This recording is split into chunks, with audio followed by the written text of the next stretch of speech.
Okay, now this is the Arc 4 video. So here are my ideas and thoughts on some things that TUI could do for Arc 4. So, well, first off, what is this? There are trees. There shouldn't be any trees other than the poison jungle. So, Wasp must have not thought it was important to go up there. So what could be up there? Well, I know it's gonna sound a bit ridiculous, but I actually have a theory on this. On why they didn't go up there. And why they didn't want to go up there. Maybe because they didn't feel a need to go up there. And because it's unknown. Since never been up there, I theorize that the beetle wings might be up there, or ruins of a beetle wing hive. Makes sense since Wasp got rid of all trees other than the poison jungles there, so she probably didn't care or explore up in that area, which is unknown.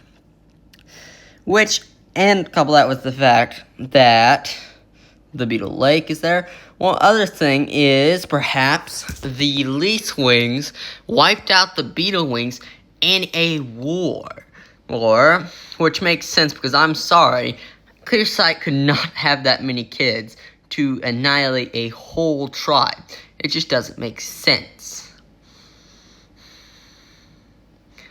My other idea is there's actually a sub-tribe of Silkwings adapted for that environment that was not taken over by Wasp due to, well, Wasp wouldn't have gone up there for some reason. I don't know why, but it makes sense.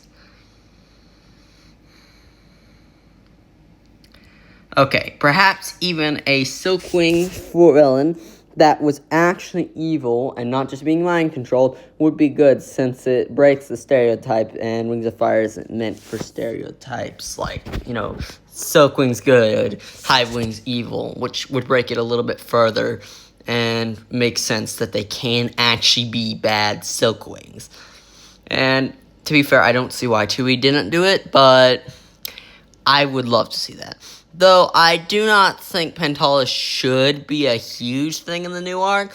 I would prefer background lore to go over it. That way we learn a bit more about it. And maybe occasionally go there to explain whatever that is.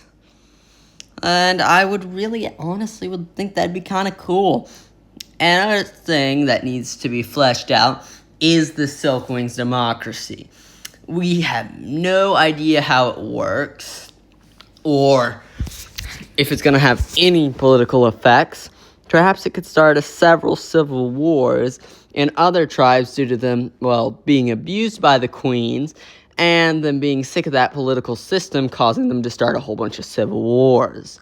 And it's because they see a new system that they think might work, and that would cause chaos. It also needs to be fleshed out on how exactly it works. What are the checks and balances? All the fancy legislative stuff that democracy requires to work. Because I'm sorry, a direct democracy just won't work. It just won't. And why isn't TUI fleshed out? Because even in the Guide to Dragon World, she didn't do it, which I think would have been good for her to do. Another thing I could see is Pentala's technological progress, slowing down, if not stopping, due to having no cheap labor to use, because that would be the end of their industrial revolution. And, after that, industry tends to stagnate for a while.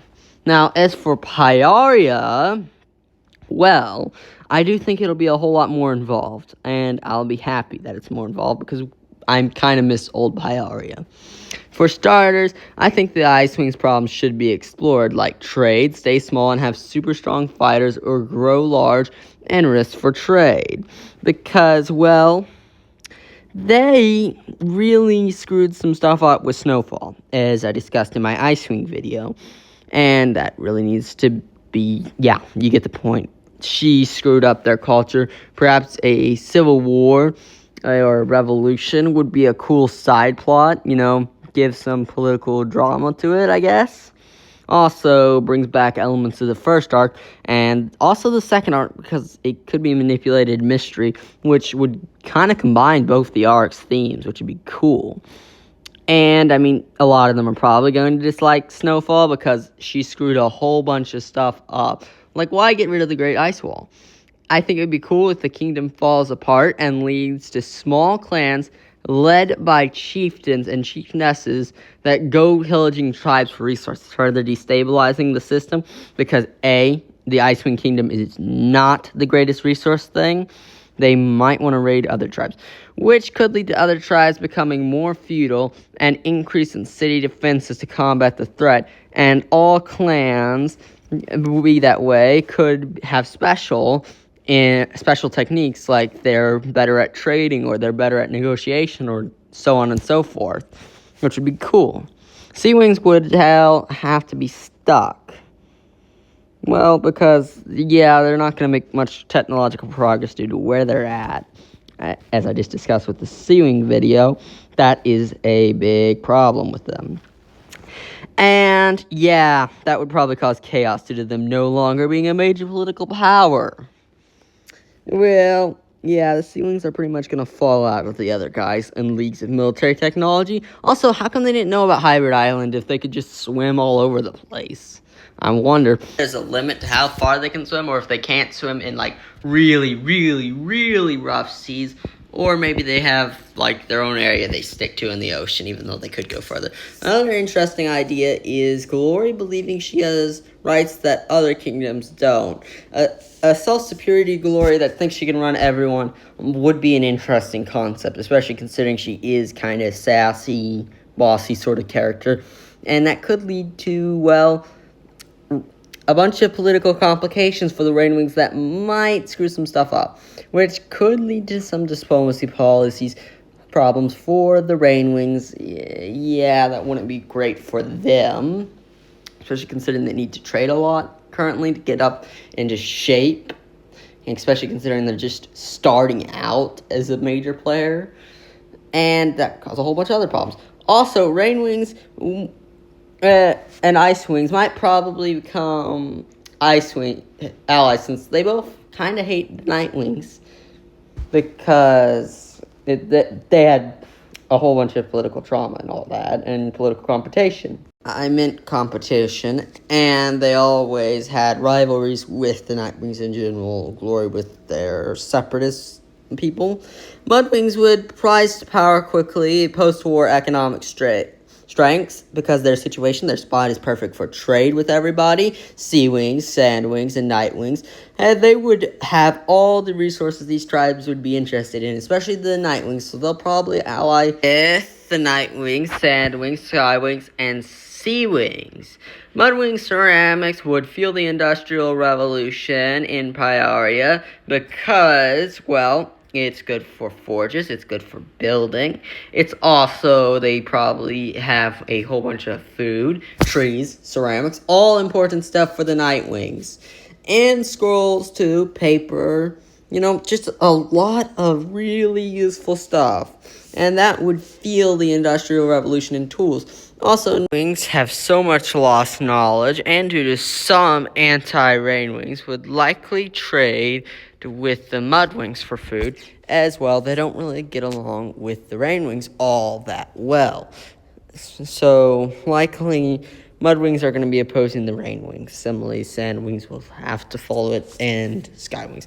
Sandwings, despite Thorm getting along with Rainwings somewhat, considering, but mainly Rainwings, probably side with them due to Mudwings bricks and food being very important, and them siding with Nightwings. And economy, they might trade some rare food and cloth or luxury items, and that's like what they'd be built on. Skywings, meanwhile, will likely end up being the premier metalworking society in Prioria. Well, they kind of already are. They're probably just going to get even stronger at metalworking and metal industries. They're just going to excel at that, and it's going to get even more disparity over other tribes.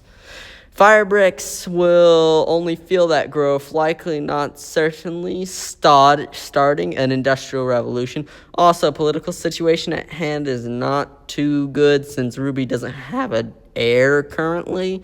So that might cause some problems. And the whole X-Scarlet thing, a lot of them are going to be thinking negatively of Ruby, but not enough to where it's like everyone hates her. So no heir for the throne, as I just said, likely causing a whole lot of chaos. And chaos is not good for industry. So likely she'll have to really bump up her game.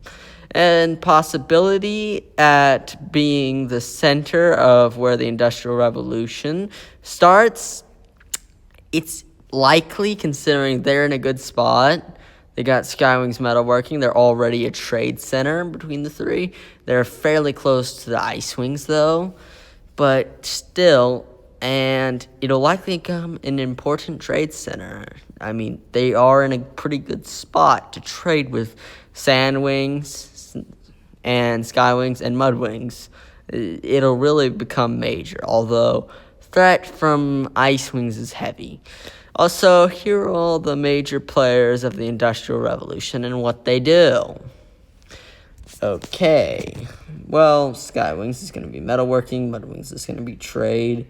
Right? I don't know if Rainwings will really be a major player. Sandwings definitely will have a lot to do with luxury goods and clothing.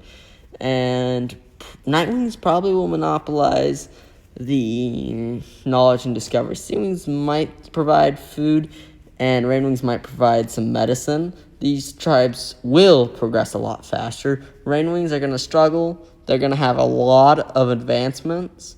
Seawings are going to actually digress quite a bit. Icewings could go either way. If war was to break out, here's how it would go. Well, for starters, civil war likely. Well, Seawings would either have a civil war. Mudwings would side with Nightwings. Ties of knowledge would probably just force the Skywings and Sandwings to side with them. And Rainwings would side with Loyalists. And, well, there'd be a civil war in the Icewing Kingdom between some tribal factions or something that want to split up the tribe and the Loyalists. Okay.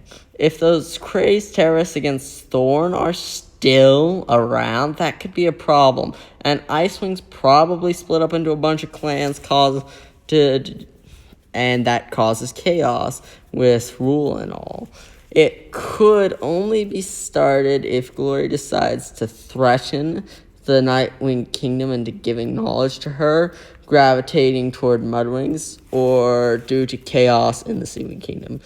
And one thing is, a certain civil war will occur for Icewings if a war was to happen due to snowfalls, causing political chaos. It's either the Seawings or maybe Glory threatens, or it's caused by Icewings. That's probably how it's going to go.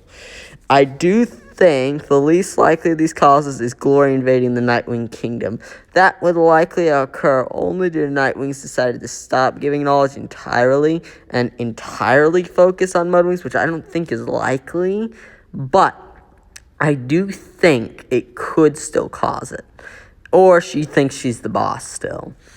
And there almost certainly be an arms race and a Cold War before that. Well, because arms race likely triggered by Rainwings due to being so scared, other tribes would want to have ways of defending themselves.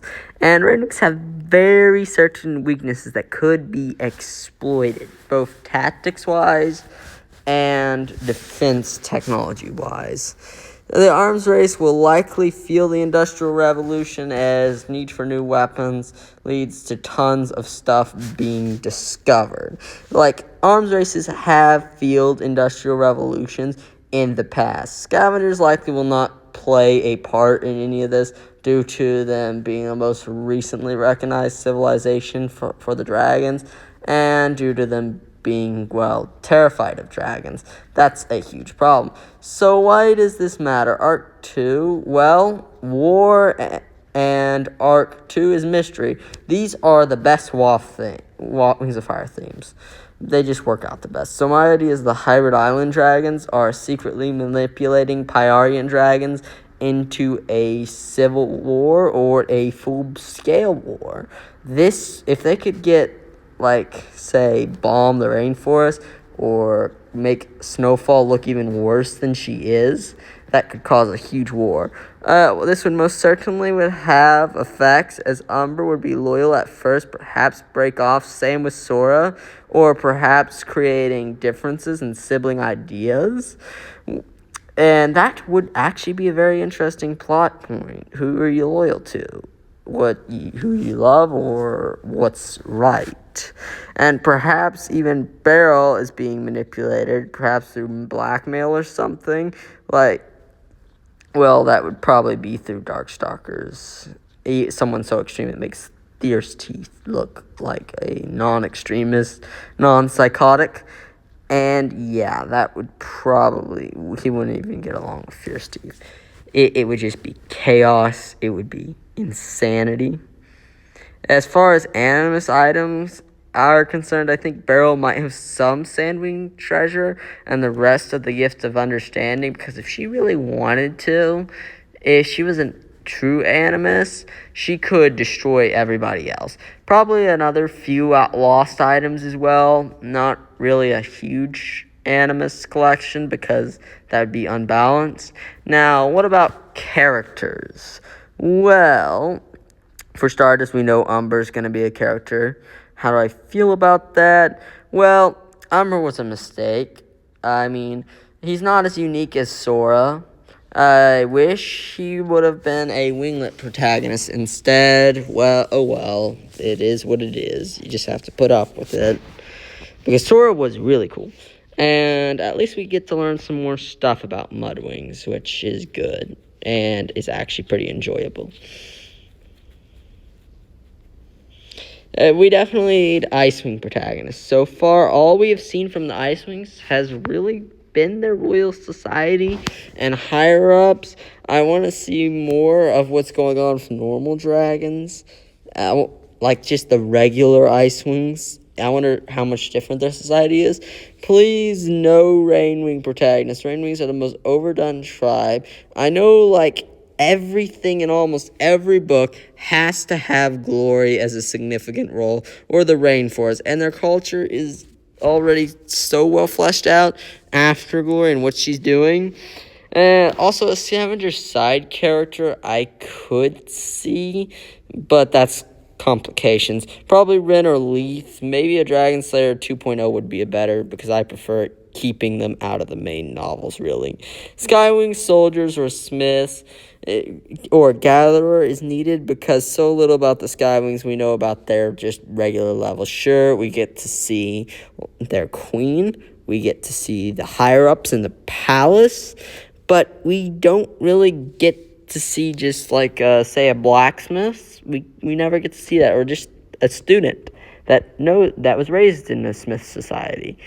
A Silkwing as a villain is a cool idea. Not a main villain, but a side villain, perhaps trying to manipulate the democracy.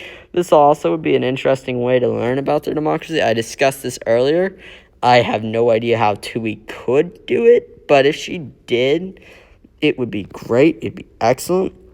Also, break the whole Silkwings good, Hivewings bad stereotype, and plus would give a interesting way as a milder villain to expand on Pantalan lore while keeping focus on Iaria. Definitely Hivewings would be interesting to see what suddenly, like, not having control again, like a shell-shocked Hivewing. Realizing, oh crap, I did some messed up stuff. That would be cool, in my opinion.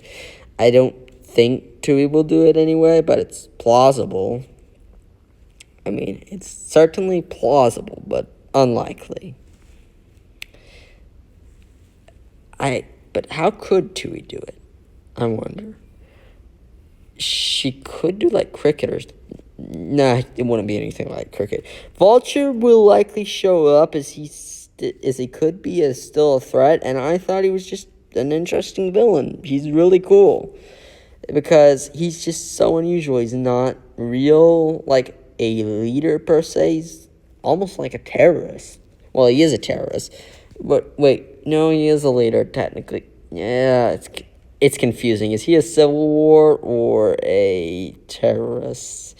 Could be either way. Also, Sora needs to show up in at least a winged. Sora, we never got to see the trauma from her perspective, so that could be an interesting viewpoint. Although a lot of off characters are traumatized, one like Sora is far darker, and well, other than maybe Winter and Peril, because she lost her brother, and well, we don't see sibling loss often. Well, no, she lost her sister. Correction. Dang it. Sorry, I forget stuff sometimes. But we don't see, like, sibling-based trauma often. At least one protagonist from Hybrid Island. Of course, Queen will likely be a villain. Other characters, I honestly have no ideas. Like, really, I don't have that many ideas for Arc 4. I mean, I don't really know how Tui is going to go with it, but it would be interesting to see how it is done.